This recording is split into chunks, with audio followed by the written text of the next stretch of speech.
Hello അസ്സാം വലൈക്കും. എല്ലാവർക്കും സുഖമായിരിക്കണം വിചാരിക്കണം. ഞങ്ങൾ സുഖമായിരിക്കണം. പിന്നെ ഇങ്ങനെ നോമ്പ് തുറക്കൊരു വെറൈറ്റി പക്കോടയായിട്ട് ഉണ്ടാക്കണേ. ഇത് പിന്നെ നമ്മൾ സാധാരണ നോർമൽ തന്നെയാണ്. സവാളയും അതുപോലെ ഇഞ്ചിയും കറിവേപ്പിലയും മല്ലിച്ചപ്പും അരിഞ്ഞിട്ടതാണ്.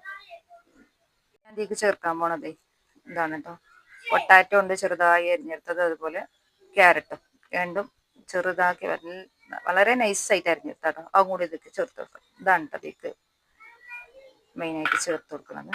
നല്ലൊരു ടേസ്റ്റ് ആവട്ടത്. ഞാനൊരു സ്ഥലത്ത് നോമ്പ് തുറക്കാൻ പോയപ്പോഴേ അവിടുത്തെ പക്കവട നല്ല ടേസ്റ്റ്. അപ്പോൾ ഇതിൻ്റെ മിക്സിങ് എങ്ങനെയാണെന്ന് ചോദിച്ചപ്പോൾ അവർ പറഞ്ഞു. അപ്പോൾ അതൊന്ന് ഉണ്ടാക്കി നോക്കാൻ വിചാരിച്ചാണ്. നമുക്ക് ഇതിലേക്ക് ആവശ്യത്തിനുള്ള ഉപ്പിട്ട് കൊടുക്കട്ടോ. ഉപ്പും കൂടെ ഇട്ട് കൊടുത്തിട്ട് നന്നായിട്ടൊന്ന് തിരുമ്മി എടുക്കണം കേട്ടോ. സാധാ പോലെ തന്നെ കേട്ടോ മിക്സിങ്. പിന്നെ കടലമാവ് ചേർത്തിട്ടുണ്ട് ആവശ്യത്തിനുള്ള. അതുപോലെ ഇനി അല്പം അരിപ്പൊടി ചേർക്കുന്നുണ്ട്. അരിപ്പൊടി ചേർത്താൽ അവർ കുഴഞ്ഞു പോകൂല വേണ്ടിയിട്ടാണ്. പിന്നെ ആവശ്യത്തിനുള്ള മുളക് പൊടി ചേർക്കുന്നുണ്ട്. പച്ചമുളക് ഞാൻ ചേർത്തിട്ടില്ല കേട്ടോ, കാരണം മോൻ തിന്നുമ്പോൾ കടിക്കോ വിചാരിച്ചിട്ട്. അല്പം മഞ്ഞൾപ്പൊടിയും കൂടെ.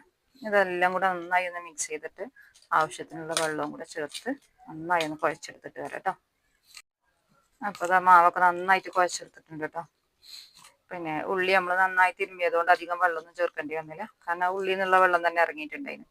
അപ്പം നമുക്കൊരു 5 മിനിറ്റ് കൂടെ വെച്ചതിന് ശേഷം ചുട്ടെടുക്കാം കേട്ടോ. അപ്പം നമ്മൾ പക്കോട നമ്മളിവിടെ കുഴച്ച് വെച്ചിട്ട് 5 മിനിറ്റ് ഒരു 10 മിനിറ്റ് ആയിട്ടോ. നമുക്കത് ചുട്ടെടുക്കാം. ഞാനൊന്ന് ചട്ടി അടുപ്പത്ത് വെച്ച് എണ്ണ ഒഴിച്ച് കൊടുത്തിട്ടുണ്ട്. സാധാരണ നമ്മൾ പക്കോട ചുടുന്ന പോലെ തന്നെ കേട്ടോ. അപ്പോൾ പക്കോട ഉണ്ടാക്കുമ്പോൾ ഇനി ഇത് രണ്ടും കൂടെ ഒന്ന് ചേർത്ത് വെക്കൊണ്ട് നല്ല അടിപൊളി ടേസ്റ്റ് ആയിട്ട് അതിന്. എന്നാലും എനിക്ക് നല്ല ഇഷ്ടമായി. എനിക്ക് ഈ ചിക്കൻ മസാലയും കൂടി ചേർക്കണം. എൻ്റെ അടുത്ത് ചിക്കൻ മസാല ഉണ്ടായില്ല, അതുകൊണ്ട് ഞാൻ ചേർത്തിട്ടില്ല. അപ്പോൾ എത്രയാണ് ഇന്നത്തെ വീഡിയോ. പിന്നെ വീഡിയോ ഇഷ്ടപ്പെട്ട എല്ലാവരും ലൈക്ക് ചെയ്യുക, ഷെയർ ചെയ്യുക, സബ്സ്ക്രൈബ് ചെയ്യാതെ കാണുന്നവരുണ്ടെങ്കിൽ ഒന്ന് സബ്സ്ക്രൈബ് ചെയ്ത് സപ്പോർട്ട് ചെയ്യാം. ഇതുപോലെ ഉണ്ടാക്കിയിട്ട് എങ്ങനെ ഉണ്ടെന്ന് കമൻറ്റ് ചെയ്യണേട്ടോ. അതേപോലെ തന്നെ വെറൈറ്റി പക്കോട എന്തെങ്കിലും പലഹാരമൊക്കെ അറിയുന്ന പോലെ ഒന്ന് കമൻറ്റ് ചെയ്യാം. അപ്പോൾ അടുത്തൊരു വീഡിയോ ആയിട്ട് വീണ്ടും കാണാം. അതുവരേക്കും ബൈ.